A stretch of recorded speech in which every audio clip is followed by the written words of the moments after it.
Hello friends, welcome back. In this lecture, we are going to solve Vision IAS test series. This is our test number 31. Already we have covered up to the test number 30. Right, तो इस video में हम लोग जो है test number 31 को solve कर रहे हैं. राइट तो यहाँ पर देख सकते हैं क्वेश्चन नंबर फर्स्ट आपके सामने है. क्वेश्चन नंबर फर्स्ट आपका कह रहा है consider the following industries. Right, industries दिए गए हैं, उसके बारे में आपका पूछ रहा है कि how many of the above industries are subject to compulsory licensing in India. Right, तो सबसे पहले हमको पता होना चाहिए कि इंडिया में जो लाइसेंसिंग प्रोसीजर है, राइट, वो लाइसेंस कौन प्रोवाइड करता है. तो industrial development and regulation act, right, industrial development and जो है आपका रेगुलेशन एक्ट जो है आपका 1951, वो क्या करता है, लाइसेंसिंग प्रोवाइड करता है टू द कंपनीज. राइट, तो ये आपका चारों ही कंपनीज इसमें इन्वॉल्व हैं आपके. राइट, कि मीन्स आपका जो है distillation and briefing of alcoholic drinks. Right, दूसरा आपका जो है कह रहा है कि electronics, aerospace and defence equipments. Right, इसको भी क्या होता है कि मीन्स इनको लाइसेंस लेना ही पड़ेगा, कंपलसरी लाइसेंसिंग इन इंडिया में. इनको जो है आपका इंडस्ट्री एक्ट के तहत जो आपका 1951 का है, इसके तहत इनको जो है लाइसेंस लेना ही पड़ता है. राइट, और सिगार और आपका सिगरेट्स ऑफ तंबाकू एंड मैन्युफैक्चर्ड तंबाकू सब्सटीट्यूट्स, इनको भी लेना पड़ता है. और इंडस्ट्रियल एक्सप्लोजिव्स जो है इनको भी जो है लेना पड़ता है. तो इस प्रकार से जो है D is the right answer की all four statements are correct. Then after आता है आपका question number second. Question number second आपका कह रहा है with reference to marriage in India consider the following statements. Right, how many of the statements given above are correct. Right, marriage जो India में आपका जो है मैरिज यानी कि शादी देखने को मिलता है. राइट, इसके बारे में जो है इंडिया में कुछ प्रोविजंस हैं. राइट, तो उसी के रिगार्डिंग आपका क्वेश्चन पूछ रहा है. राइट, तो मैरिज के रिगार्डिंग जो है आपका इंडिया में दो एक्ट है, यहाँ पर देख सकते हैं. स्पेशल मैरिज एक्ट 1954 है आपका, और हिंदू मैरिज एक्ट 1955 है. राइट, तो इसी के रिगार्डिंग आपका क्वेश्चन पूछ रहा है. फर्स्ट स्टेटमेंट आपका कह रहा है the right to marry is a fundamental right in India. की मीन्स जो है आपका फंडामेंटल राइट में आता है क्या, जो आपका क्या कौन सा है, राइट टू मैरी. राइट, की means fundamental right in the sense कि कितने आर्टिकल्स आपके, आर्टिकल 12 to 35 इसके बीच में आता है क्या. राइट, तो ये आपका फर्स्ट स्टेटमेंट रॉन्ग हो जाता है, क्योंकि राइट टू मैरी आपका फंडामेंटल राइट नहीं है. दूसरा आपका कह रहा है कि same sex marriage is legalise in India. Right, तो सेकंड स्टेटमेंट भी आपका रॉन्ग है, क्योंकि सेम सेक्स मैरिज जो है अभी लीगलाइज इंडिया में नहीं है. राइट, थर्ड स्टेटमेंट आपको कह रहा है the special marriage act 1954. Right, special marriage act 1954 के बारे में आपको बात कर रहा है कि person from two different religions to Mary.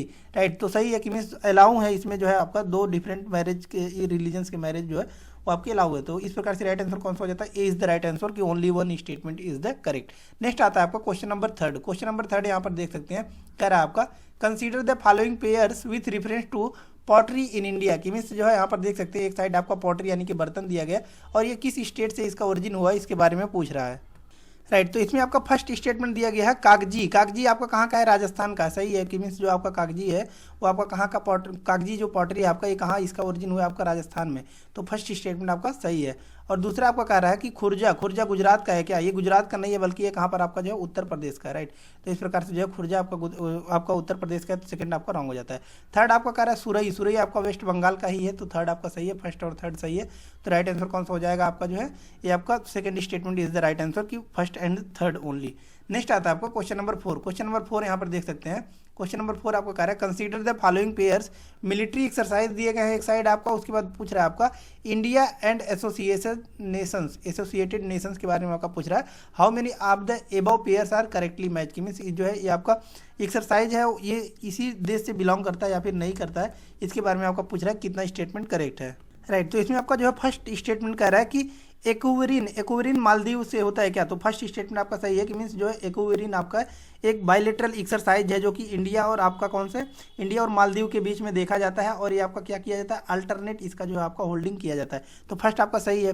और दूसरा आपका कह रहा है राइट, तो थर्ड सेकंड स्टेटमेंट आपका कह रहा है IMT ट्राइलेट. राइट, तो IMT ट्राइलेट आपका रॉन्ग है. क्यों रॉन्ग है, क्योंकि IMT ये फुल फॉर्म ही आपका सजेस्ट कर दे रहा है कि आई मतलब है आपका इंडिया. राइट, इंडिया, और एम मतलब मोजाम्बिक, और टी मतलब तंजानिया. राइट, तो इंडिया, मोजाम्बिक और तंजानिया की आपका ट्राइलेटरल एक्सरसाइज है, ना कि आपका म्यांमार और थाईलैंड का. तो इस प्रकार से सेकंड आपका रॉन्ग हो जाता है. राइट, थर्ड आपका कह रहा है सूर्य किरण के बारे में बात कर रहा है. राइट, तो थर्ड स्टेटमेंट भी आपका रॉन्ग है, क्योंकि ये आपका जो सूर्य किरण होता है ये किसके किसके बीच में होता है, आपका इंडिया और नेपाल के बीच में होता है. राइट, ये आपका इंडिया है, पड़ोसी देश आपका नेपाल, इसके साथ आपका जो सूर्य किरण एक्सरसाइज देखने को मिलता है, ना कि एशियन कंट्रीज. तो ये थर्ड भी आपका रॉन्ग हो जाता है. तो इस प्रकार से हमने देखा जो है एक ही स्टेटमेंट करेंट है, only one is the right answer. Next आता है आपका क्वेश्चन नंबर 5. क्वेश्चन नंबर 5 आपका कह रहा है which of the following best describe Mpemba effect. Right, की मीन्स यमपेम्बा इफेक्ट जो आपका देखा जाता है, किस इसका जो है आपका पूछ रहा है कि बेस्ट डिस्क्राइब इसमें से कौन सा दिया गया है. राइट। तो देखिए हम लोग ईएम पेम्बा इफेक्ट के बारे में हम लोग समझते हैं। राइट। तो देखिए ये आपका क्या है, एक हॉट वाटर है, हॉट वाटर है। राइट। और इसी के साइड में हम लोग लेते हैं एक कोल्ड वाटर लेते हैं। राइट। ये आपका कोल्ड वाटर है। लेकिन अगर देखा जा रहा है कि जो हॉट वाटर है वो आपका फास्टर क्या हो रहा है, कूल हो जा रहा है। राइट। फास्टर आपका फ्रीज हो जा रहा है as compare to cold. Right. तो इसको हम लोग क्या बोलते हैं, ईएम पेम्बा इफेक्ट बोलते हैं। राइट। तो इस प्रकार से फर्स्ट स्टेटमेंट आपका सही हो जाता है कि it is the observation that hot water can sometimes freeze faster than cold water under certain conditions. Right. कि कुछ कंडीशन में ये देखा जाता है कि जो हॉट वाटर है वो जल्दी आपका फ्रीज कर जाते हैं as comparison to cold water. Right. तो इस प्रकार से राइट आंसर कौन सा हो जाता है, A is the right answer. Next आता है आपका क्वेश्चन नंबर 6। क्वेश्चन नंबर 6 यहाँ पर देख सकते हैं, कह रहा है आपका with reference to the new emission norms for coal fired thermal power plants consider the following statements. Right. इसके रिगार्डिंग आपका पूछ रहा है which of the statements given above are correct.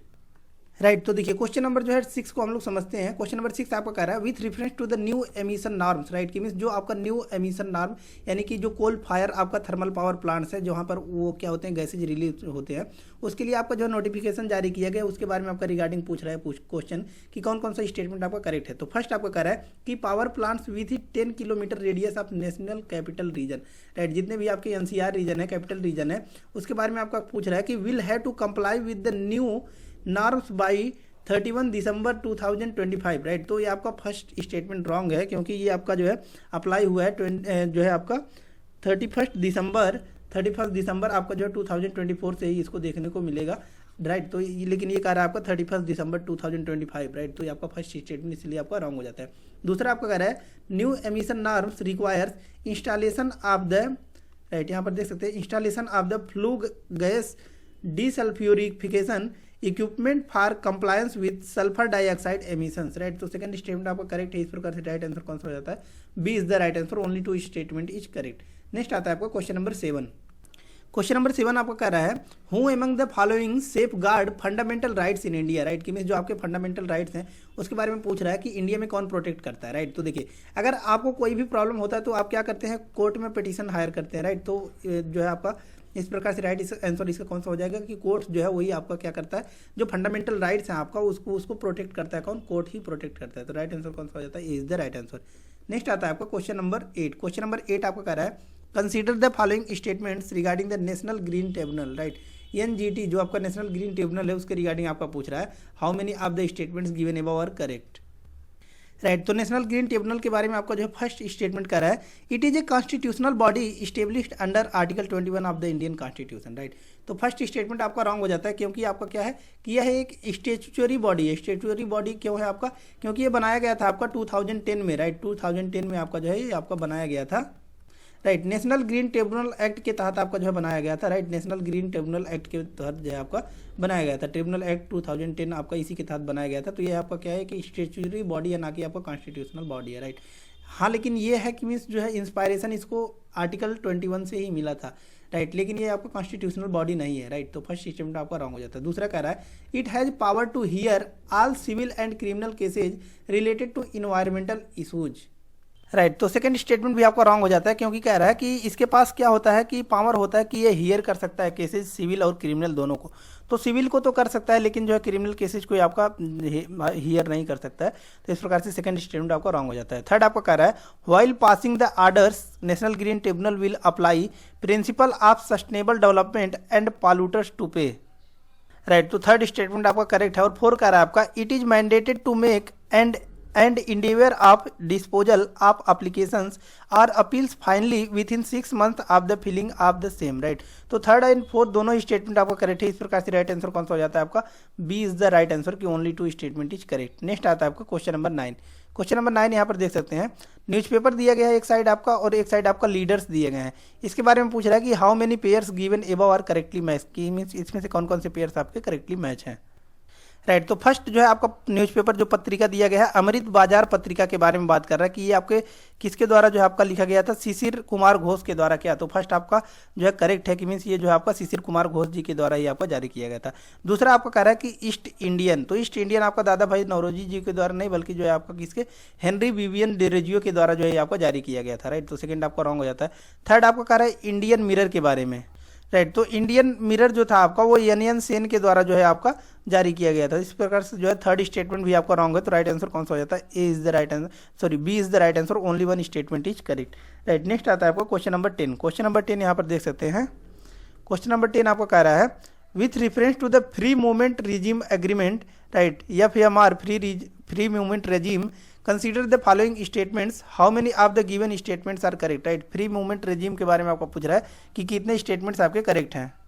Right. तो क्वेश्चन नंबर 10 को हम लोग डिटेल में समझते हैं। राइट। तो देखिए ये क्या कर रहा है आपका फ्री जो है मूवमेंट रेजिम के बारे में बात कर रहा है। राइट। फ्री मूवमेंट रेजिम जो है आपका ये किससे रिलेटेड है, इंडिया के बारे में हम लोग समझते हैं। राइट।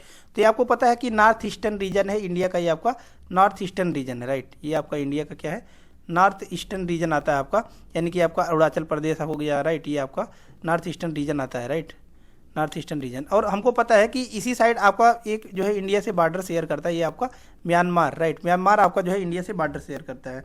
राइट। और इंडिया से बॉर्डर शेयर करता है लगभग जो है आपका 1643 किलोमीटर। राइट। कितना बॉर्डर शेयर करता है आपका? 1643 किलोमीटर जो है आपका बॉर्डर शेयर करता है। राइट। तो देखिए रिसेंटली जो है ये आपका स्टेटमेंट दिया गया है जो होम मिनिस्टर इंडिया के हैं अभी, अमित शाह जी। राइट। उनके द्वारा जो है आपका स्टेटमेंट दिया गया है कि इंडिया जो है इसमें आपका क्या करेगी, फेंसिंग करेगी। कहाँ पर फेंसिंग करेगी? इंडिया यहाँ पर क्या करेगी, दीवार्स बनवाएगी। राइट। दीवार्स बनवाएगी।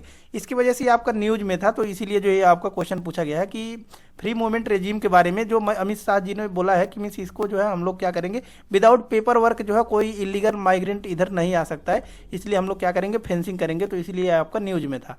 राइट। तो इसी के रिगार्डिंग आपको पूछ रहा है कि कितने स्टेटमेंट्स करेक्ट दिए गए हैं। राइट। तो इसके रिगार्डिंग आपका जो फर्स्ट स्टेटमेंट कह रहा है it allows the movement of peoples within 6 kilometre on either side of the Indo Myanmar border without a visa. Right. ये आपका कह रहा है कि जितने भी लोग क्या करते हैं, बॉर्डर पर स्टे करते हैं, बॉर्डर पर रहते हैं, ये लोग क्या कर सकते हैं कि 6 किलोमीटर तक ये आपका जो है इनसाइड जो है प्रवेश कर सकते हैं विदाउट वीजा। राइट। तो फर्स्ट स्टेटमेंट आपका रॉन्ग है, क्योंकि आपका जो है 6 किलोमीटर नहीं बल्कि कितना वो ट्रेवल कर सकते हैं, 16 किलोमीटर ट्रेवल कर सकते हैं विदाउट वीजा। राइट। तो फर्स्ट आपका रॉन्ग हो जाता है। दूसरा कह रहा है it was implemented in 2012 as a part of the India's act east policy. Right.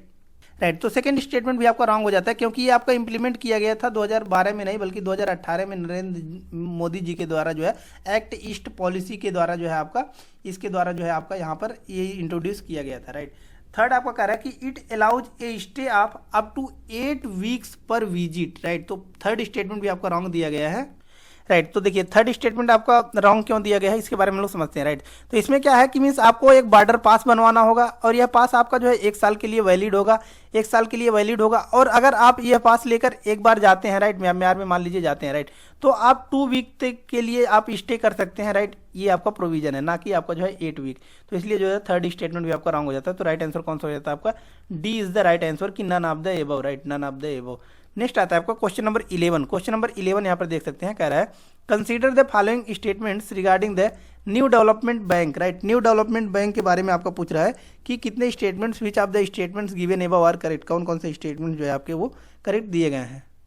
Right. तो आपका जो है 11th number question New development bank के बारे में आपका पूछ रहा है कितने स्टेटमेंट्स करेक्ट है। राइट। तो फर्स्ट आपका कह रहा है it was establish on India's proposal by Fortaleza Declaration. Right. तो फर्स्ट स्टेटमेंट आपका सही है कि मीन्स आपका फोर्टलिजा डिक्लेरेशन में आपको जो है न्यू डेवलपमेंट बैंक जो है आपका देखने को मिलता है। दूसरा आपका कह रहा है कि a non BRICS country can not become its member. Right. तो सेकंड आपका रॉन्ग हो जाता है क्योंकि ये ओपन है। राइट। थर्ड आपका कह रहा है it is headquartered in new Delhi with regional office in Russia, South Africa and Brazil. Right. तो आपका थर्ड स्टेटमेंट रॉन्ग है, क्योंकि आपका जो है ये गुजरात में आपका जो है फर्स्ट यहाँ पर जो है आपका ओपन किया गया था, ना कि आपको जो है न्यू दिल्ली में। राइट। तो आपका जो है थर्ड स्टेटमेंट भी रॉन्ग हो जाता है। फोर्थ आपका कह रहा है all founding members countries have equal shares. Fourth statement आपका सही है कि मीन्स जितने भी आपके फाउंडिंग मेंबर्स हैं, founding member in the sense कि मीन्स जब इसका न्यू डेवलपमेंट बैंक का आपका जो है फॉर्मेशन हुआ था, राइट, तो उसके क्या है आपके इक्वल शेयर्स उनको मिला है। सही है। तो राइट आंसर कौन सा हो जाता है आपका? B is the right answer कि first and fourth only is the right answer. Next आता है आपको क्वेश्चन नंबर 12। राइट। नेक्स्ट आता है आपका क्वेश्चन नंबर 12। क्वेश्चन नंबर 12 आपका कह रहा है with reference to the National Human Rights Commission. Right. NHRC के बारे में आपको पूछ रहा है। Right. Consider the following statements. इसमें आपको जो है स्टेटमेंट दिए गए हैं, इसमें से आपको पूछ रहा है कि कौन सा स्टेटमेंट आपका करेक्ट है। फर्स्ट आपको कह रहा है कि statement first the National Human Rights Commission NHRC of India has the authority to inquire into violations of human rights committed by the public servants, right. तो फर्स्ट स्टेटमेंट आपका सही है कि मीन्स कोई भी ह्यूमन का वायलेशन होता है, राइट, तो एनएचआरसी के द्वारा जो है आप इसमें जो है इंक्वायरी किया जाएगा। दूसरा आपका कह रहा है कि the National Human Rights commission derive it's power from an executive order issued by the president of India, right. तो सेकंड स्टेटमेंट आपका रॉन्ग हो जाता है, क्योंकि इसका फॉर्मेशन आपका जो है 1993 में के एक्ट के तहत ये जो आपका फॉर्म हुआ था, और यह आपका एक स्टैट्यूटरी जो कमीशन है, राइट, स्टैट्यूटरी कमीशन है, राइट। तो ये आपका जो है पावर से डिराइव करता है आपका लेजिस्लेटिव से, ना कि आपका जो है किससे, एग्जीक्यूटिव से। तो आपका सेकंड स्टेटमेंट रॉन्ग हो जाता है, फर्स्ट ओनली आपका करेक्ट है। तो राइट आंसर कौन सा हो जाएगा, C is the right answer, कि statement 1 is the correct but statement 2 is not incorrect, right, sorry.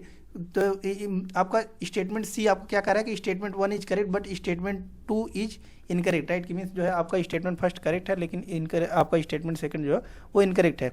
Next आता है आपका क्वेश्चन नंबर 13। क्वेश्चन नंबर 13 यहाँ पर देख सकते हैं, कह रहा है आपका which of the following are saprotrophs, right. तो सेप्रोट्रॉप्स क्या होते हैं, सबसे पहले हम लोग इसके बारे में समझते हैं, राइट। जो क्या करते हैं अपना भोजन यानी कि फीड करते हैं कहाँ पर आपको जो है डेड डिकेइंग ऑर्गेनिज्म से, राइट, डेड डिकेइंग ऑर्गेनिज्म से अपना क्या करते हैं, फूड प्राप्त करते हैं, राइट, फीड करते हैं, उनको हम लोग क्या बोलते हैं, सेप्रोट्रॉप्स बोलते हैं, राइट, सेप्रोट्रॉप्स उनको हम लोग बोलते हैं, राइट। तो इसका राइट आंसर कौन सा हो जाए आपका, मशरूम हमको देखते हैं कि वहीं पर जो है आपका पनपता है, और नीमोटोड्स जो है ये भी वहीं पर जो है हमको देखने को मिलता है, राइट। तो राइट आंसर कौन सा हो जाएगा आपका, B is the right answer, कि first and second only is the right answer. Next आता है आपका क्वेश्चन नंबर 14। क्वेश्चन नंबर 14 यहाँ पर देख सकते हैं, कह रहा है in the context of ecology which of the following statement best describe the term standing crop, right. Standing crop इसमें से कौन सा जो है आपको बेस्ट डिस्क्राइब किया गया है, राइट। तो इसका राइट आंसर कौन सा है आपका, सी, कि means it is the biomass और living matter in each trophic level at a particular time, right, कि मीन्स जितने भी आपके क्या होते हैं कि सभी एक पर्टिकुलर जो है उनका जो ट्रॉपिक लेवल होता है उस पर क्या होता है कि उनका एक बायोमास एग्जिस्ट करता है, जिसको हम लोग क्या बोलते हैं, स्टैंडिंग क्रॉप नाम दे देते हैं, राइट। तो standing crop, right. Trophic level तो आई होप सबको पता होगा, राइट, कि मीन्स जो है देखिए ट्रॉपिक लेवल आपका कौन सा होता है, राइट, ये आपका फर्स्ट ट्रॉपिक लेवल होगा, सेकंड ट्रॉपिक लेवल होगा, थर्ड ट्रॉपिक लेवल, राइट। इसको जो है हम लोग जैसे कि डिवाइड करते हैं, जैसे कि आपका ये हो जाएगा प्राइमरी प्रोड्यूसर, राइट, ये आपका कौन सा हो जाएगा, प्राइमरी कंज्यूमर, राइट, ये आपका जो है सेकेंडरी कंज्यूमर, राइट। तो ट्रॉपिक लेवल आपका लेकिन कौन सा होगा, ये फर्स्ट ट्रॉपिक लेवल कौन सा होगा आपका, जो प्राइमरी प्रोड्यूसर होगा इसको हम लोग बोलेंगे ट्रॉपिक लेवल फर्स्ट, राइट। लेकिन जो आपका कौन सा होगा, प्राइमरी कंज्यूमर होगा, उसको हम लोग क्या बोलेंगे, ट्रॉपिक लेवल सेकंड, राइट। तो क्वेश्चन कभी कभी ऐसे भी पूछने को मिलता है, देखते हैं हम लोग टेस्ट सीरीज अगर आपने चालू किया होगा तो उसमें देखा होगा कि which trophic level is there on the primary consumer, right. तो ये जनरली क्या कर देंगे हम लोग कि ट्रॉपिक लेवल फर्स्ट लगा देते हैं, प्राइमरी कंज्यूमर का यहाँ पे बात किया जाता है, राइट। तो फर्स्ट नहीं होगा, ये आपका कौन सा होगा, ट्रॉपिक लेवल सेकंड होगा, अगर जो है प्राइमरी आपको कौन सा बात कर रहा है, कंज्यूमर के बारे में बात कर रहा है, राइट। लेकिन प्राइमरी प्रोड्यूसर जो होता है आपका, प्राइमरी प्रोड्यूसर वो होता है ट्रॉपिक लेवल फर्स्ट पे, राइट। तो ऐसे जो है आपके उल्टे टाइप के क्वेश्चंस कुछ देखने को मिलते हैं, राइट। लेकिन इसका राइट आंसर कौन सा हो जाएगा, C is the right answer. Next आता है आपका क्वेश्चन नंबर 15। क्वेश्चन नंबर 15 यहाँ पर देख सकते हैं, कह रहा है आपका consider the following freedom fighters, right. कुछ फ्रीडम फाइटर्स के नाम दिए गए आपके, उसमें से पूछ रहा है who of the above was were actively associated with the Hindustan Republican Association, right, कि मीन्स एचआरए के बारे में आपको बात कर रहा है कि इसमें से कौन कौन से लीडर्स जो है हमको एचआरए में देखने को मिलते हैं उसके बारे में आपका बात कर रहा है, राइट। तो इसमें आपको जो है ओनली सचिन सन्याल जी को देखने को मिलता है, तो राइट आंसर कौन सा हो जाता है, B is the right answer. Next आता है आपको क्वेश्चन नंबर 16। क्वेश्चन नंबर 16 यहाँ पर देख सकते हैं, कह रहा है आपका consider the following how many of the above factors best ensures accountability in a constitutional government, right, कि मीन्स जो गवर्नमेंट है उसकी जिम्मेदारी बनती है कि लोगों को क्या करना है, प्रोटेक्ट करना है, राइट। इसके बारे में कौन कौन से फैक्टर जो है वो आपके वो बेस्ट डिस्क्राइब किए गए हैं, राइट। जुडिशियल रिव्यू सही है, सेपरेशन ऑफ पावर सही है, कि मीन्स जो अगर सेपरेशन ऑफ पावर होगा तभी हमको क्या देखने को मिलेगा, ट्रांसपेरेंसी देखने को मिलेगा, राइट। लेकिन फ्लेक्सिबल जो कॉन्स्टिट्यूशन, राइट, इसके वजह से जो है हमको कोई भी अकाउंटेबिलिटी देखने को नहीं मिलता है, राइट। लेकिन इलेक्टेड गवर्नमेंट ये आपका सही है, कि मीन्स अगर लोग क्या करेंगे, गवर्नमेंट को चूज करेंगे तो ज़्यादा अकाउंटेबिलिटी जो है गवर्नमेंट की बनेगी, राइट। तो इस प्रकार से राइट आंसर कौन सा हो जाता है, C is the right answer, कि only 3 statements are correct. Next आता है आपका क्वेश्चन नंबर 17, राइट। तो क्वेश्चन नंबर 17 आपका जो है यहाँ पर देख सकते हैं करंट अफेयर से रिलेटेड है, स्क्वायर किलोमीटर एरे ऑब्जर्वेटरी के बारे में आपको पूछ रहा है, consider the following statements regarding the square kilometre array observatory, right. तो इसमें आपका सेकंड और थर्ड स्टेटमेंट करेक्ट है, तो इस प्रकार से इसमें आपका राइट आंसर कौन सा हो जाता है आपका, B is the right answer, कि only 2 statements are correct, right. Next आता है आपका क्वेश्चन नंबर 18। क्वेश्चन नंबर 18 यहाँ पर देख सकते हैं। क्वेश्चन नंबर 18 आपका कह रहा है consider the following species, right. Species कुछ दिए गए हैं, उसमें से आपका पूछ रहा है how many of the above given species are pioneer species. Pioneer species in the sense की मीन्स जहाँ पर क्या होता है कि जैसे कि हम लोग देखते हैं सक्सेजन्स देखते हैं। सक्सेजन हमने बताया था क्या होता है कि कहीं पर मान लीजिए आपका बेयर रॉक्स पाया जा रहा है, right, bare rocks. Then after क्या होगा कि लाइकेन पहले फॉर्म होगा, लाइकेन के बाद हर्ब सर्व, देन आफ्टर आपका प्लांट वगैरह ग्रो करेंगे, राइट। तो इस प्रकार से जो है इसको हम लोग क्या बोलते हैं, पायनियर स्पीसीज बोलते हैं, जो पहले सबसे पहले वहाँ पर क्या होता है आपका प्रोड्यूस होता है, राइट। तो इसी के बारे में आपको पूछ रहा है how many of the above given species are pioneer species, right. इसमें से कौन कौन से जो है आपके पायनियर स्पीसीज माने जाते हैं, राइट। तो देखिए क्वेश्चन ये आपका पायनियर स्पीसीज के बारे में आपको पूछ रहा है, राइट। तो यहाँ पर हमने कब कुछ एग्जांपल लिखा है पायनियर स्पीसीज का, जैसे कि बैक्टीरिया हो सकते हैं, लाइकेन, मॉसेज, फंजाई, राइट। ये सब हमको देखने को मिलते हैं। या फिर अगर आपका ओशियन के बारे में बात किया जाए तो ओशियन में हमको क्या क्या देखने को मिलता है, फाइटोप्लैंक्टन, जू प्लैंक्टन, ये सभी चीज़ें हमको जो है देखने को मिलते हैं पायनियर स्पीसीज के रूप में, राइट। इसी में ही आपका कौन सा आता है, डायोटम्स, ये भी आपका आता है कौन सा, पायनियर स्पीसीज में, ओशियन में ही आता है, राइट। तो यहाँ पर देख सकते हैं इसमें जो है आपको कौन कौन सा दिया गया आपका, यहाँ पर देख सकते हैं आपका डायटम्स दिया गया है, राइट, और मॉजेस दिया गया है। तो इस प्रकार से 2 ही स्टेटमेंट आपका करेक्ट है। तो राइट आंसर कौन सा हो जाता है आपका, B is the right answer, right. Next आता है आपका क्वेश्चन नंबर 19। क्वेश्चन नंबर 19 यहाँ पर देख सकते हैं, कह रहा है आपका consider the following statements about quantitative easing, right. Quantitative easing के बारे में आपको पूछ रहा है कितने स्टेटमेंट इसमें से आपके करेक्ट हैं, राइट। तो क्वेश्चन नंबर जो है 19 आपका जो क्वांटिटेटिव ईजिंग के बारे में आपका पूछा है। तो इसमें आपको फर्स्ट और थर्ड स्टेटमेंट ओनली करेक्ट है, राइट। तो राइट आंसर इसका कौन सा हो जाता है आपका, B is the right answer कि only 2 statements are correct. Next आता है आपका क्वेश्चन नंबर 20। क्वेश्चन नंबर 20 आपको कह रहा है consider the following statements about Sonar technology, right. Sonar technology के बारे में आपको पूछ रहा है, राइट। तो ये अगर आपने जो है क्लास 8 में साइंस वगैरह पढ़ा होगा, राइट, क्लास 8, 9 ये सभी में, तो आपने सोलर टेक्नोलॉजी के बारे में आपको जो है पढ़ा होगा, राइट। तो देखिए सबसे पहले हम लोग जो है सोनर टेक्नोलॉजी के बारे में पढ़ने जा रहे हैं, राइट। तो सोनर का फुल फॉर्म हमको पता होना चाहिए। तो सोनर का फुल फॉर्म आपका क्या होता है कि sound navigation and ranging, right. Sonar का फुल फॉर्म आपका होता है sound navigation and ranging, right. ये सबको पता होगा, राइट। फर्स्ट स्टेटमेंट का रहा आपका it uses sound waves for navigation, ranging, communication and detection of objects, right. तो फर्स्ट स्टेटमेंट आपका सही है। दूसरा आपका कह रहा है कि sonar systems only use ultrasonic frequency. तो सेकंड स्टेटमेंट आपका रॉन्ग हो जाता है कि इंफ्रासोनिक और अल्ट्रासोनिक दोनों ही आपका ये यूज करता है। अल्ट्रासोनिक क्या होता है, जिसकी हाई फ्रीक्वेंसी होती है उसको हम लोग क्या बोलते हैं, अल्ट्रासोनिक बोलते हैं, राइट। और इंफ्रासोनिक क्या होता है, जिसमें आपका क्या होता है कि लो फ्रीक्वेंसी जो होता है, राइट। तो लो फ्रीक्वेंसी जो होगा उसको भी कंसीडर करता है आपका सोनर technology, right.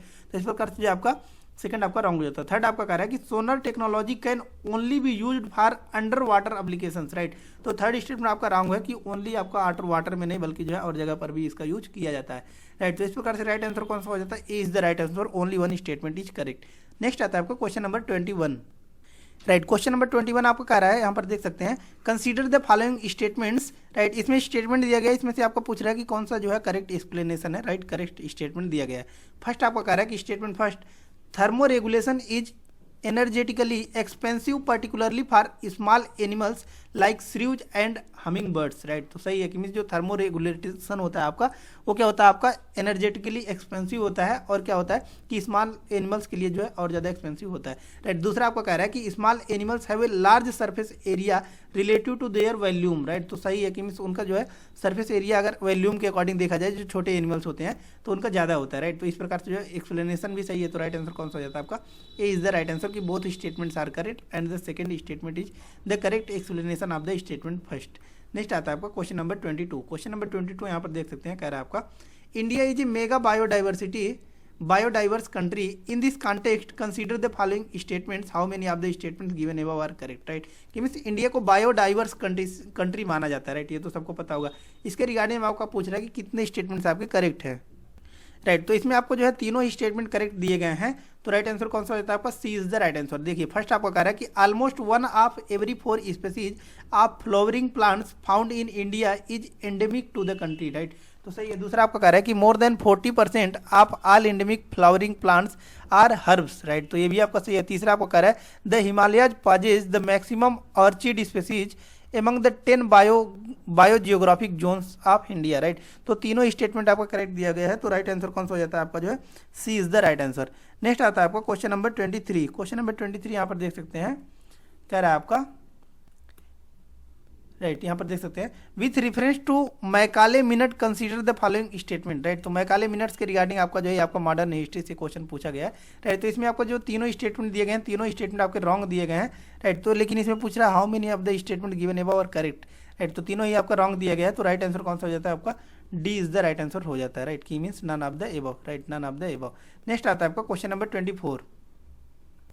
Right, question number 24 आपका कह रहा है with reference to Indian constitution consider the following statements. Right, Indian constitution के बारे में आपका पूछ रहा है। फर्स्ट आपका कह रहा है the parliament has the exclusive power to admit और establish new states into the Indian union. Right, तो इसमें आपको पूछा है how many of the statements given above are correct. Right, तो फर्स्ट तो आपका सही है कि जो पार्लियामेंट है उसके पास एक्सक्लूसिव पावर है उसके पास कि वो क्या करता है कर सकता है कि मीन्स दो स्टेट्स को, एक स्टेट को दो स्टेट में डिवाइड कर सकता है या फिर कोई न्यू जो है स्टेट को इस्टेब्लिश कर सकता है। राइट, तो सही है।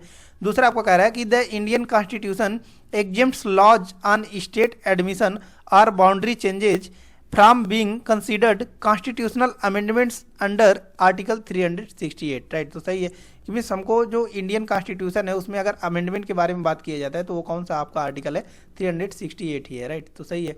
तीसरा आपका कह रहा है कि the first schedule of the Indian constitution enlist the names of the states and the union territories which are included in the expression union of states. Right, तो सही है कि मीन्स यूनियन ऑफ स्टेट्स में आपका जो है total सभी आ जाते हैं विच आर जो है आपका जो सभी अभी एग्जिस्ट हैं और जो आप इंडिया एक्वायर करेगा वो भी आपका जो है यूनियन ऑफ स्टेट्स में काउंट किए जाते हैं। राइट, तो इस प्रकार से देख सकते हैं कि तीनों स्टेटमेंट आपको करेक्ट दिया गया है।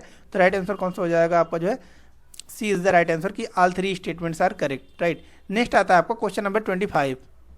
राइट, तो क्वेश्चन नंबर 25 आपका कह रहा है consider the following pairs. Right, यहाँ पर आपका पपेट्री दिया गया है और ये स्टेट दिया गया है। राइट, इसमें से पूछ रहा है कि कौन कौन से आपके करेक्टली मैच है। फर्स्ट आपका कह रहा है यमपुरी, तो यमपुरी आपका राजस्थान का नहीं है बल्कि ये आपका कहाँ का है बिहार का है। राइट, यमपुरी आपका बिहार का है, तो फर्स्ट आपका रॉन्ग हो जाता है। और दूसरा आपका कह रहा है कठपुतली। राइट, तो कठपुतली आपका कहाँ का है। राइट, तो कठपुतली जो आपका है वो राजस्थान का। राइट, तो देख सकते हैं इंटरचेंज कर दिया गया है, तो सेकंड स्टेटमेंट भी आपका रॉन्ग है। लेकिन थर्ड आपका कह रहा है कि बोम्मल अट्टम। राइट, बोम्मल अट्टम आपको कहाँ का है तमिलनाडु का है। राइट, सही है। नाम से ही पता चल रहा है अट्टम वगैरह जहाँ कहाँ का होता है आपका तमिलनाडु का ही होता है। राइट, तो राइट आंसर कौन सा हो जाता है A is the right answer, only one statement is correct. Then after आता है आपको क्वेश्चन नंबर 26। क्वेश्चन नंबर 26 यहाँ पर देख सकते हैं कह रहा है आपका which of the following best explains the term proof of work and proof of stake sometimes seen in the news. Right, proof of work और प्रूफ ऑफ स्टेक जो है समटाइम्स आपको न्यूज में देखने को मिल रहे थे, तो इसके बारे में आपको पूछ रहा है कि कौन सा जो है राइट स्टेटमेंट इसका दिया गया है। राइट, तो इसका C is the right answer है कि means mechanism to mine synchronize crypto currency data and validate transactions. Right, तो राइट आंसर कौन सा हो जाता है आपका C is the right answer. Next आता है आपका क्वेश्चन नंबर 27। क्वेश्चन नंबर 27 यहाँ पर देख सकते हैं कह रहा है आपका consider the following statements about alpha in finance. Right, alpha in finance के बारे में आपका पूछ रहा है कि कौन कौन सा स्टेटमेंट्स आपका करेक्ट है। राइट, तो देखिए अल्फा इन फाइनेंस के बारे में हम लोग समझते हैं। राइट, क्वेश्चन नंबर 27 आपको पूछ रहा है consider the following statements about alpha in finance. Right, alpha in finance क्या होता है इसके बारे में हम लोग समझते हैं। राइट, जैसे कि देखिए आपने कोई इन्वेस्टमेंट किया। राइट, और ये आपका प्रॉफिट हुआ। राइट, लेकिन आपने जो बेंचमार्क टारगेट किया था उससे ज़्यादा प्रॉफिट हुआ, तो उसको हम लोग क्या बोलेंगे अल्फा इन फाइनेंस बोलते हैं। राइट, तो दिया गया फर्स्ट आपका it represents the excess return of an investment compare to a benchmark. Right, तो फर्स्ट आपका सही हमने बताया। दूसरा आपका कह रहा है कि alpha value of an active fund is zero while the alpha value for a passive fund is non zero. Right, तो सेकंड आपका रॉन्ग हो जाएगा। क्यों रॉन्ग हो जाएगा, क्योंकि देखिए अगर एक्टिव फॉर्म में होगा तो वो जीरो कैसे हो सकता है। एक्टिव है, वर्क कर रहा है, तो वो जीरो होगा क्या, नहीं ना, तो वो नॉन जीरो होगा। राइट, तो ये आपका इंटरचेंज कर दिया गया कि जो पैसिव है वो नॉन जीरो होगा। तो पैसिव यानी कि रुका हुआ है तो वो तो जीरो होगा, लेकिन जो एक्टिव हो तो नॉन जीरो होगा। राइट, तो इसलिए जो आपका सेकंड रॉन्ग हो जाता है। तो राइट आंसर कौन सा हो जाता है A is the right answer, only one statement is correct. Right, next आता है आपका क्वेश्चन नंबर 28। क्वेश्चन नंबर 28 यहाँ पर देख सकते हैं कह रहा है आपका recently the RBI reserve bank of India revised the timeline for the enabling framework for the regulatory sandbox for financial products. In this context, which of the following best describe the regulatory sandbox? Right, कि miss इसमें से कौन सा जो है आपका best describe कर रहा है रेगुलेटरी सैंडबॉक्स के बारे में। राइट, तो सी इसका राइट आंसर है कि it is related to the live testing of new products और services in a controlled regulatory environment. Right, तो राइट आंसर कौन सा हो जाता है C is the right answer. Next आता है आपका क्वेश्चन नंबर 29। क्वेश्चन नंबर 29 यहाँ पर देख सकते हैं, कह रहा है आपका according to Megasthenes Indica which of the following statements is are correct, right. तो मेगास्थनीज जो आए थे आपके वो किसके समय में आए थे, तो चंद्रगुप्त मौर्य के समय में जो है आपको ये आए थे, अप्रोक्सीमेटली आपको जो है 4th BC में ये आए थे, राइट। तो ये आपका कह रहा है फर्स्ट स्टेटमेंट कि Megasthenes served as the ambassador in the court of Bindusara Maurya, right. तो फर्स्ट तो आपका रॉन्ग हो जाता है क्योंकि ये चंद्रगुप्त मौर्य के जो है आए थे शासन में, राइट। और ये किसके एम्बेसडर थे, सेल्यूकस निकेटर के जो है आपके कमांडर थे, चीफ कमांडर थे। तो इन्हीं को ही एम्बेसडर बनाकर भेजता है चंद्रगुप्त मौर्य के जो है आपके कोर्ट में भेजता है, क्योंकि जो है चंद्रगुप्त मौर्य जो है आपके सेल्यूकस निकेटर की बेटी से शादी कर लेते हैं, राइट। तो इसीलिए जो है आपका इनको भेजता है ये आपका जो है मेगास्थनीज को, राइट। तो फर्स्ट तो आपका रॉन्ग हो जाएगा। दूसरा आपका कह रहा है कि it states that there was no slavery in India, right. Right, तो दूसरा स्टेटमेंट तो सही है कि मिस मेगास्थनीज जब इंडिया में आते हैं तो यह ऑब्जर्व करते हैं मेगास्थनीज कि इंडिया में सभी लोग सच बोलते हैं, राइट। और कोई यहाँ पर झूठ वगैरह नहीं बोलता है और कोई आपका स्लेवरी सिस्टम इंडिया में नहीं पाया जाता है, राइट। उनका ऑब्जर्वेशन ये था। तो सेकंड स्टेटमेंट तो आपका सही है। तीसरा आपको कह रहा है it mentions Vaishya as a trading class at the time of Mauryan rule, right. तो आपका थर्ड स्टेटमेंट आपका रॉन्ग दिया गया है। तो राइट आंसर कौन सा हो जाता है आपका जो है B is the right answer कि only second statement is the correct. Next आता है आपका क्वेश्चन नंबर 30। क्वेश्चन नंबर 30 आपको कह रहा है अरेंज द फॉलोइंग यूनियंस और associations in chronological order according to when they are form, right. कि मीन्स ये कब फॉर्म हुए थे, इसको आपको क्रोनोलॉजिकल ऑर्डर में अरेंज करना है, राइट। तो यहाँ पर देख सकते हैं, राइट। तो क्वेश्चन नंबर 30 आपका जो है कुछ एसोसिएशन और यूनियंस दिए गए हैं, उसके बारे में आपको कह रहा है कि क्रोनोलॉजिकल ऑर्डर में आपको अरेंज करना है, राइट। तो यहाँ पर देख सकते हैं ईयर हमने मेंशन कर दिया, तो यहाँ से आप आसानी से जो है इसको क्रोनोलॉजिकल ऑर्डर में लगा सकते हैं, राइट। तो यहाँ पर देख सकते हैं सबसे पहले जो इवेंट आपका हुआ है वो बॉम्बे मिल हैंड्स एसोसिएशन आपका फॉर्म हुआ है कब 1884 में, राइट। तो सबसे पहले कौन सा हो जाएगा आपका सेकेंड हो जाएगा, राइट। देन आफ्टर देख सकते हैं कि इसके बाद आपका कौन सा इवेंट अकर किया है, तो मद्रास लेबर यूनियन आपका फॉर्म हुआ है 1918 में, राइट। तो आपका 4 उसके बाद स्टेटमेंट देखने को मिल रहा है, राइट। देन आफ्टर अगर बात किया जाए तो देख सकते हैं कि जो आपका all India trade union federation आपका 1929 में देखने को मिल रहा है, यानी कि फर्स्ट आपका आकर कर रहा है। देन आफ्टर लास्ट में जो आपका बचता है वो थर्ड आपका आकर कर रहा है, राइट। तो राइट आंसर कौन सा होता है आपका B is the right answer, right. Next आता है आपका क्वेश्चन नंबर 31, राइट। नेक्स्ट आता है आपको क्वेश्चन नंबर 31। क्वेश्चन नंबर 31 यहाँ पर देख सकते हैं, कह रहा है आपका with reference to soil health card consider the following statements, right. Soil health card के बारे में आपको पूछ रहा है कौन कौन सा स्टेटमेंट्स आपका करेक्ट है, राइट। फर्स्ट आपको कह रहा है under this soil health card report is given to farmers at an interval of 3 years, right. तो फर्स्ट स्टेटमेंट आपका सही है कि इसमें क्या होता है कि जो आपके फार्मर्स होते हैं उनको 3 ईयर्स के इंटरवल पर एक कार्ड दिया जाता है, सॉइल हेल्थ कार्ड बोला जाता है, राइट। दूसरा आपका कह रहा है कि the scheme is implemented by the ministry of chemicals and fertilisers, right. तो सेकंड स्टेटमेंट आपका रॉन्ग हो जाता है। और हमने बताया भी था इसके पहले वाले टेस्ट सीरीज में भी हमने बताया था टेस्ट नंबर 30 में कि जनरली अगर क्वेश्चन में आपको कुछ समझ में नहीं आ रहा है, राइट, तो अगर आपको तुक्का लगाना है तो आप कौन सा स्टेटमेंट रॉन्ग करेंगे कि जो जिस बारे में आपका मिनिस्ट्री का के बारे में जहाँ पर दिया गया है, राइट। तो यहाँ पर भी देख सकते हैं कि सेम ट्रिक आपका अप्लाई हो रहा है कि जो मिनिस्ट्री दिया गया है वो मिनिस्ट्री आपका रॉन्ग दिया गया है, क्योंकि ये किस मिनिस्ट्री के द्वारा आपका जो है इंप्लीमेंट किया गया था इसके बारे में हम लोग समझते हैं, right. Ministry of agriculture and farmer welfare जो है वो इंट्रोड्यूस किया था आपको जो है 5 दिसंबर 2015 में इसको इंट्रोड्यूस किया था, राइट। तो इस प्रकार से देख सकते हैं कि 2015 में आपका जो है इंट्रोड्यूस किया गया था और आपको जो है ministry of agriculture and farmers welfare के द्वारा इंट्रोड्यूस किया गया था, ना कि जो है आपका ministry of chemical and fertilisers, right. तो सेकंड आपका रॉन्ग हो जाता है। थर्ड आपका कह रहा है soil samples are tested with respect to 12 parameters, right. तो थर्ड भी स्टेटमेंट आपका सही है कि मीन्स 12 पैरामीटर्स को लेकर जो है इसको नापा जाता है कि सॉइल का हेल्थ कैसा है, राइट। उसके द्वारा जो है कार्ड पर जो है नोटिस जारी किया जाता है, राइट। तो राइट आंसर कौन सा हो जाता है आपका B is the right answer कि ओनली 2 स्टेटमेंट्स आर करेक्ट।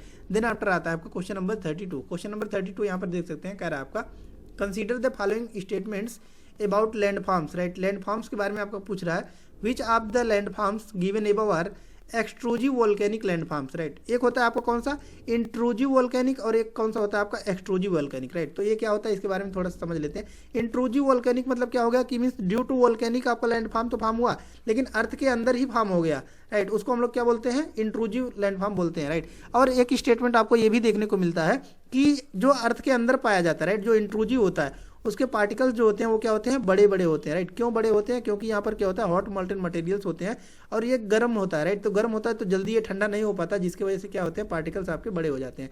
लेकिन एक्सट्रूजिव में वही आपका क्या होता है कि छोटे छोटे पार्टिकल्स देखने को मिलता है क्योंकि जो है आपका टेम्परेचर लो होता है सरफेस ऑफ द अर्थ पर, तो जिसकी वजह से मान लीजिए ये निकला ठंडा हो गया, निकला ठंडा हो गया, राइट। तो छोटे छोटे पार्टिकल्स हमको देखने को मिलते हैं, राइट।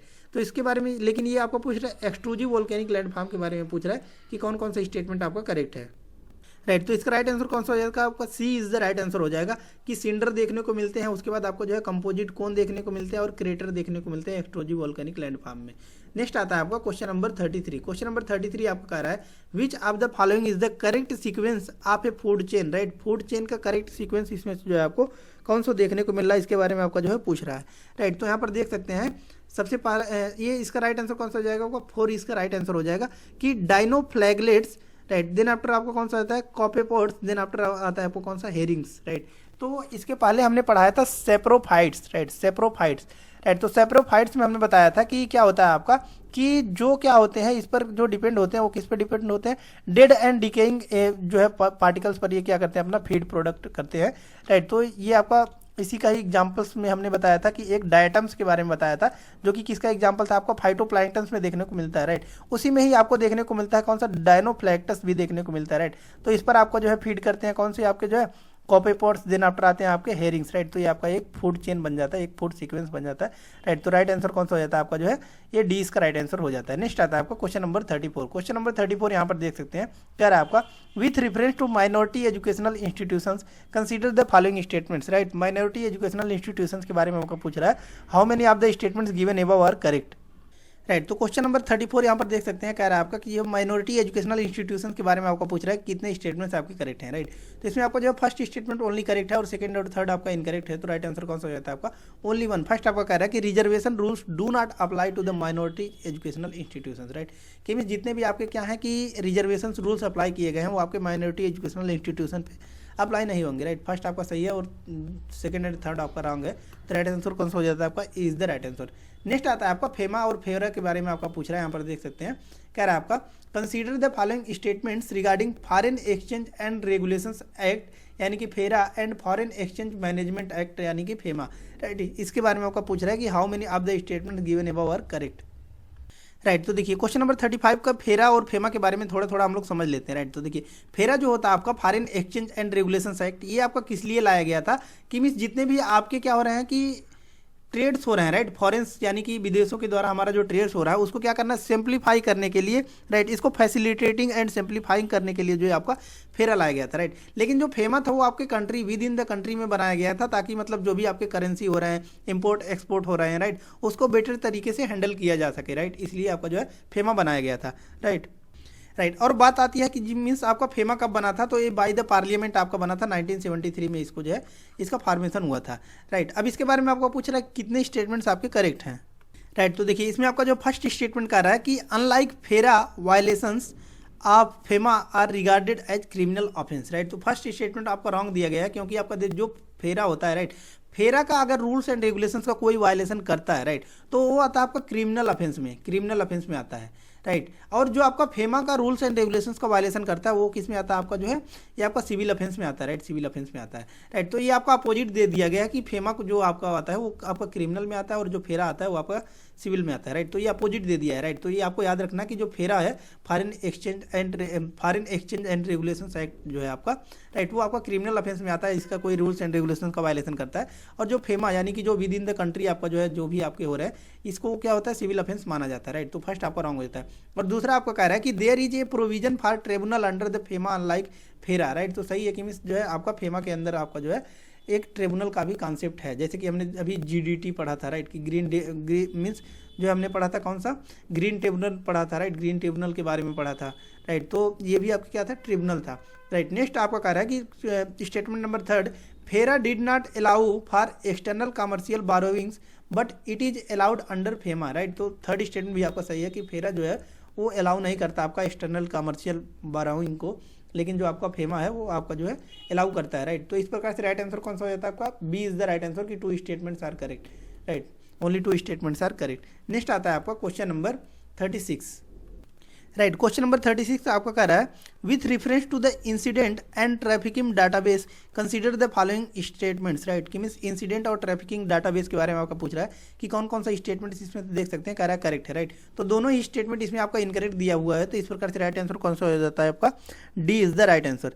नेक्स्ट आता है आपका क्वेश्चन नंबर 37। क्वेश्चन नंबर 37 आपका कह रहा है with reference to the secularism in Indian context consider the following statements, right. Secularism के बारे में आपका पूछ रहा है कि कौन कौन सा स्टेटमेंट आपका करेक्ट है, राइट। तो देखिए क्वेश्चन नंबर 37 आपका पूछ रहा है, कह रहा है consider the following secular reference to the with reference to the secularism in Indian context consider the following statements, right. तो इंडिया में जो आपका सेकुलरिज्म का कॉन्टेक्स्ट है, राइट, वो इंडिया में आपका एक ही डिफिनेशन दिया गया है सेकुलरिज्म का कि India will not protect any religion but it will protect all the religions, right. तो ये आपका जो है सेकुलरिज्म का डिफिनेशन कहता है इंडिया के कॉन्टेक्स्ट में, राइट।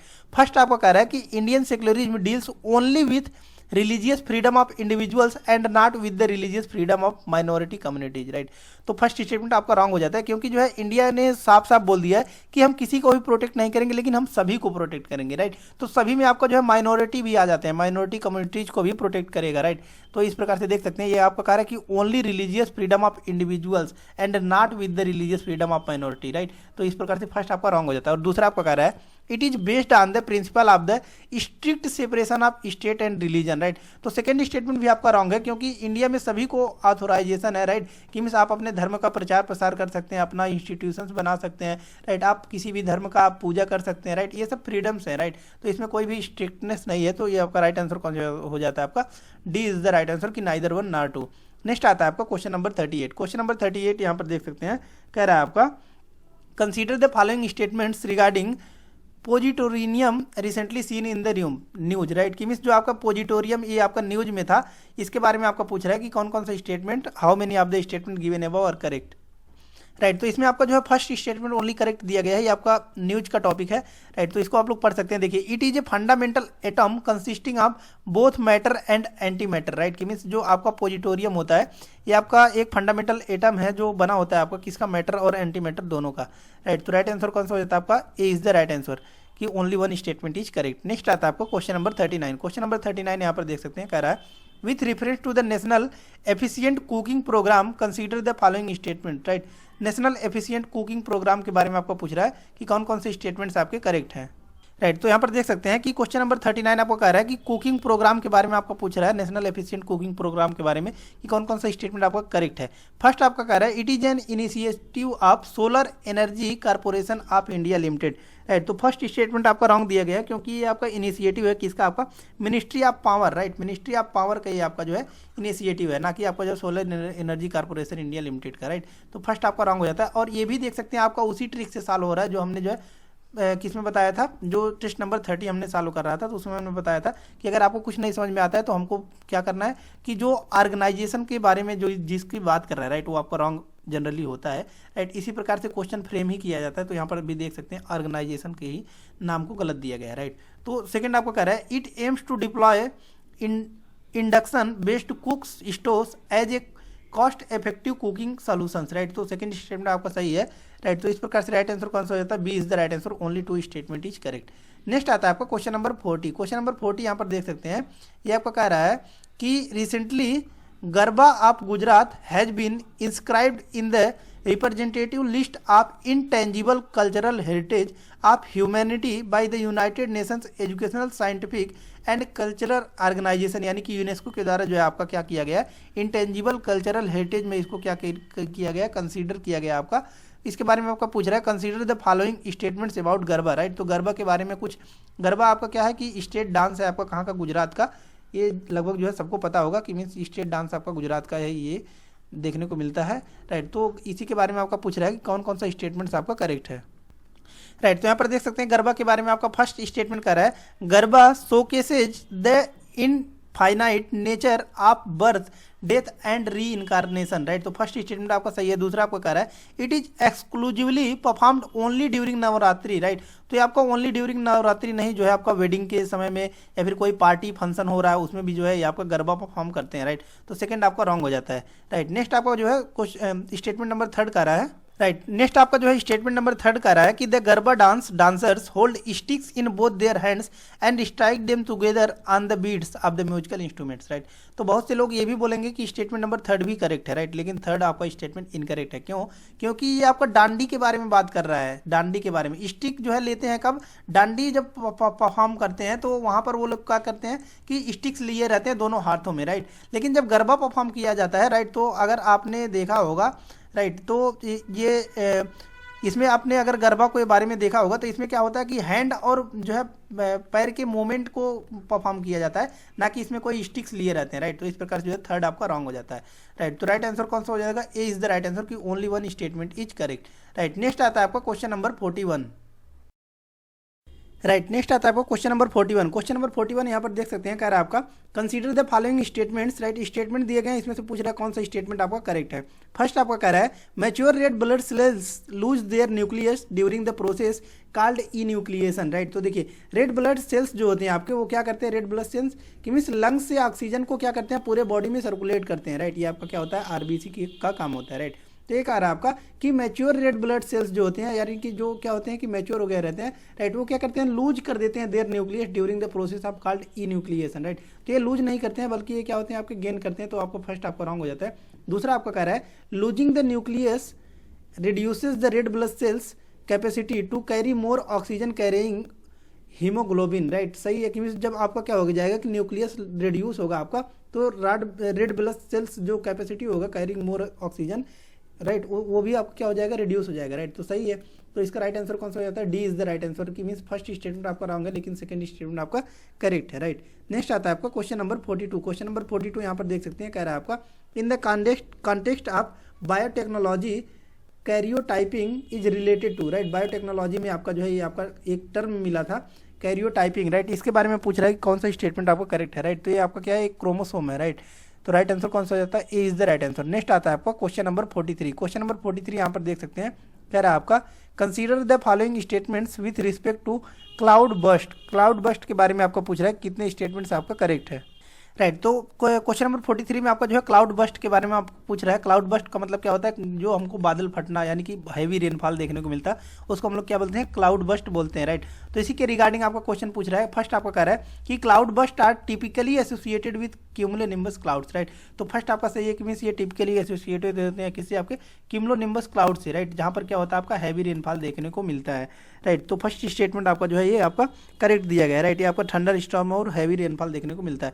दूसरा आपका कह रहा है the occurrence of cloud burst is primarily influenced by orographic lifting, right. तो सही है कि मीन्स जो आपको क्लाउड बस्ट वगैरह देखने को मिलता है ओरोग्राफिक लिफ्टिंग के द्वारा देखने को मिलता है। Orographic lifting in the sense कि जहाँ पर माउंटेनियस रीजन है वहाँ पर क्या होते हैं, बादल टकराते हैं, जिसकी वजह से क्लाउड बस्ट देखने को मिलता है। सही है दूसरा स्टेटमेंट। तीसरा आपका कह रहा है cloud burst are more common in arid regions with low humidity levels, right. तो थर्ड स्टेटमेंट तो आपका रॉन्ग हो जाता है, क्योंकि देखिए अगर ह्यूमिडिटी ही नहीं होगा, ह्यूमिडिटी मतलब क्या होता है आपका कि मीन्स एयर में कितना वाटर प्रेजेंट है, राइट। एयर में वाटर ही नहीं प्रेजेंट होगा तो बादल ही नहीं फॉर्म हो गया, राइट। तो ये आपका इसलिए जो है आपका थर्ड रॉन्ग हो जाता है। तो राइट आंसर कौन सा हो जाता है, B is the right answer, only two statements are correct. Next आता है आपका क्वेश्चन नंबर 44।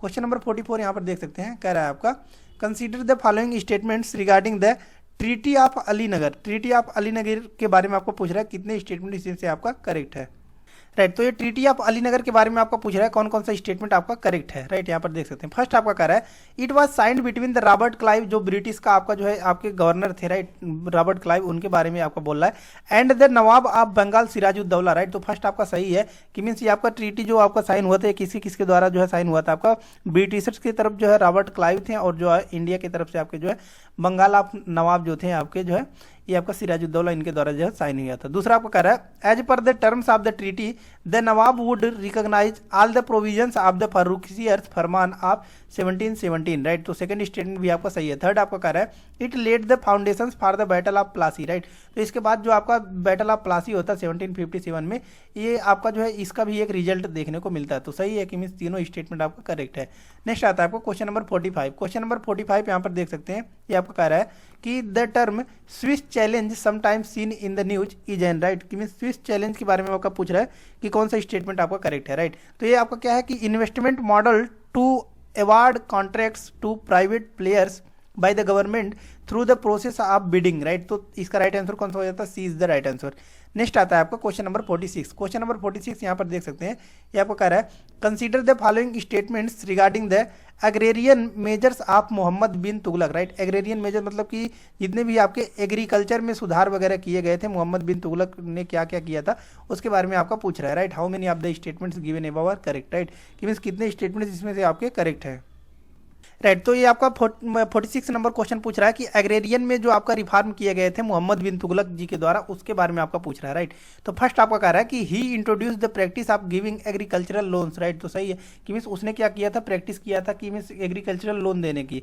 और दूसरा आपको कह रहा है ही introduce A department called Diwan A Amir a कोही। राइट। कि मीन्स उसने एक डिपार्टमेंट बनाया था दीवार ए Amir a Kohi to promote agriculture. Right. Agriculture को प्रमोट करने के लिए। दूसरा भी आपका सही है। तीसरा आपको कह रहा है कि he introduced an irrigation tax and constructed canals. Right. तो ये आपका कंस्ट्रक्शन ऑफ कनाल्स कौन किया था, ये आपको पता होना चाहिए। फिरोज शाह तुगलक किया था। राइट। फिरोज शाह तुगलक, ना कि जो है आपका मोहम्मद बिन तुगलक। तो थर्ड स्टेटमेंट आपका रॉन्ग हो जाता है। इस प्रकार से राइट आंसर कौन सा हो जाता है आपका B is the right answer कि only 2 statements are correct. Right. Next आता है आपका क्वेश्चन नंबर 47। राइट। तो क्वेश्चन नंबर 47 आपको जो है पूछ रहा है in the context of Gupta administration consider the following statements. Right. How many of the statements given above are correct. Right. तो गुप्ता एडमिनिस्ट्रेशन जो आपका देखने को मिलता है लगभग 4th BC में आपको देखने को मिलता है। राइट। तो उसके बारे में आपका पूछ रहा है कौन कौन सा स्टेटमेंट करेक्ट है। राइट। तो इसमें आपका फर्स्ट और थर्ड ओनली स्टेटमेंट आपका करेक्ट है। तो इस प्रकार से राइट आंसर कौन सा हो जाता है आपका B is the right answer कि only 2 statements are correct. Next आता है आपका क्वेश्चन नंबर 48। क्वेश्चन नंबर 48 यहाँ पर देख सकते हैं, कह रहा है आपका in the context of medieval Indian history, which of the following is the correct meaning of the term Varah, also called Pon in Tamil and Honu in Kannada। Right. उसी को ही वरह को ही आपका जो है तमिल में अगर बात किया जाए तो पोन बोलते हैं और कन्नडा में उसको होन्नू बोलते हैं। राइट। तो ये किसके लिए टर्म यूज किया जाता था। राइट। ये आपका ये यूज किया जाता किसके लिए, कॉइन्स के लिए। राइट। ये आपके कॉइन्स होते थे जिसको हम लोग जो वरह बोलते थे। नेक्स्ट आता है आपका क्वेश्चन नंबर 49। क्वेश्चन नंबर 49 यहाँ पर देख सकते हैं, कह रहा है आपका consider the following events, what is the correct chronological sequence of the above events. Right. तो इसको क्या करना है आपका सीक्वेंस में क्या करना है, क्रोनोलॉजिकल ऑर्डर में इसको लगाना है। राइट। नेक्स्ट आता है आपका क्वेश्चन नंबर 49। क्वेश्चन नंबर 49 यहाँ पर देख सकते हैं, कह रहा है आपका कंसीडर द फॉलोइंग इवेंट्स। इसको क्या करना है आपको क्रोनोलॉजिकल ऑर्डर में लगाना है। जैसे कि फर्स्ट आपका कह रहा है formation of Arya Samaj. Right. तो आर्य समाज का फॉर्मेशन आपका कब हुआ था 1875 में by the Dayanand Saraswati. Right. तो ये आपका जो है हो जाता है कब 1875 में। और दूसरा आपका कह रहा है कि Swami Vivekananda attended the parliament of religion held in Chicago. Right. तो ये आपका 1893 में आपका जो है देखने को मिला था। आपका जो है आपका हुआ था कब, पार्लियामेंट ऑफ रिलीजन जो हुआ था आपका शिकागो में 1893 में हुआ था। और formation of Indian national Congress ये तो सबको पता होगा 1885 में हुआ था। राइट। तो यहाँ पर देख सकते हैं आप क्रोनोलॉजिकल ऑर्डर में आप अगर आपको लगाना है तो फर्स्ट पर किसको रखेंगे, फर्स्ट को। राइट। और सेकंड पर कहाँ किसको रखेंगे, यहाँ पर देख सकते हैं 1875 में हुआ। देन आफ्टर आएगा कौन सा 1885 में, यानी कि आपका थर्ड आएगा। देन आफ्टर आपका कौन सा आएगा, सेकंड आएगा। राइट। तो यहाँ पर देख सकते हैं राइट आंसर कौन सा हो जाता है आपका D is the right answer. Next आता है आपका क्वेश्चन नंबर 50। क्वेश्चन नंबर 50 यहाँ पर देख सकते हैं, क्वेश्चन नंबर 50 आपको कह रहा है कंसीडर द फॉलोइंग पेयर्स। यहाँ पर दिया गया है हिल स्टेशंस दिया गया है और हिल रेंज के बारे में दिया गया है। इसमें से बोल रहा है आपको कि how many of the above pairs are correctly match, कि कौन कौन से जो है स्टेटमेंट्स आपके करेक्टली मैच हैं। राइट। तो देखिए यहाँ पर जो है फर्स्ट जो हिल स्टेशन दिया गया है आपका वो बोल रहा है कोदाई कनाल के बारे में। राइट। कोदाई कनाल जो आपका है, राइट, इसको एक और नाम से जाना जाता है। किस नाम से जाना जाता है, princess of hill station. Right. Princess of hill station के नाम से भी जाना जाता है। और ये कहाँ पर पाया जाता है आपका जो है, ये आपका वेस्टर्न घाट पर पाया जाता है। वेस्टर्न घाट पर पाया जाता है, तमिलनाडु के रीजन में वेस्टर्न घाट पर जो है ये आपका पाया जाता है, ना कि सेवराय हिल्स पर। राइट। और इसकी अगर ऊंचाई के बारे में बात की जाए तो 7200 फीट इसकी जो है ऊंचाई देखने को मिलती है। और तो इसलिए जो आपका फर्स्ट रॉन्ग हो जाता है। दूसरा आपको कह रहा है कि यरकाउड के बारे में बात कर रहा है। राइट। और यरकाउड जो है आपका ये कहाँ पर देखने को मिलता है, ये आपका ईस्टर्न घाट पर देखने को मिलता है। राइट। ईस्टर्न घाट पर आपको जो है देखने को मिलता है। राइट। ईस्टर्न घाट के तमिलनाडु पर देखने को मिलता है। अगर इसकी जो है ऊंचाई के बारे में बात की जाए तो 1515 फीट की ऊंचाई देखने को मिलता है सी लेवल से। राइट। नेक्स्ट आपका ऊटी। ऊटी कह रहा है कि सह्याद्री। राइट। तो सेकंड भी आपका रॉन्ग हो जाता है। थर्ड आपका ऊटी कह रहा है, ऊटी सह्याद्री हिल्स पर मिलता है क्या। राइट। तो ऊटी आपका जो है वेस्टर्न घाट के नीलगिरी हिल्स पर देखने को मिलता है, वेस्टर्न घाट के नीलगिरी हिल्स पर। इस प्रकार से जो है आपका थर्ड भी रॉन्ग हो जाता है। तो इस प्रकार से देख सकते हैं कि तीनों स्टेटमेंट आपके रॉन्ग है। तो राइट आंसर कौन सा हो जाता है, D is the right answer कि none of the above. Right. तो इस प्रकार से जो है हमने 50 क्वेश्चन को टोटल सॉल्व कर लिया। राइट। लेकिन इस टेस्ट सीरीज में आपके कितने क्वेश्चन है, 100 क्वेश्चन है। राइट। तो 100 क्वेश्चन आप सॉल्व कर लीजिए। राइट। इसको डाउनलोड करने के लिए पीडीएफ को आप हमारे टेलीग्राम चैनल से जाकर जुड़ जाइए, जिसका लिंक हमने डिस्क्रिप्शन बॉक्स में दे दिया है। वहाँ से आप इसका जो है पूरा पीडीएफ डाउनलोड कर लीजिए। इसका सॉल्यूशन भी आपको वहाँ पर मिल जाएगा। राइट। वहाँ पर चेकआउट कर सकते हैं। राइट। और चैनल को जरूर सब्सक्राइब कर लीजिएगा ताकि जो भी लेटेस्ट वीडियोज आने वाली होंगी वो आप तक पहुँचती रहेंगी और आपका प्रिपरेशन को एक हेल्दी कंपटीशन मिल जाएगा और अपने प्रिपरेशन को आप बूस्टअप कर सकते हैं। राइट। तो जरूर चैनल को सब्सक्राइब जरूर कर लीजिएगा। धन्यवाद। मिलते हैं नेक्स्ट वीडियो में नेक्स्ट लेक्चर के साथ। तब तक के लिए धन्यवाद।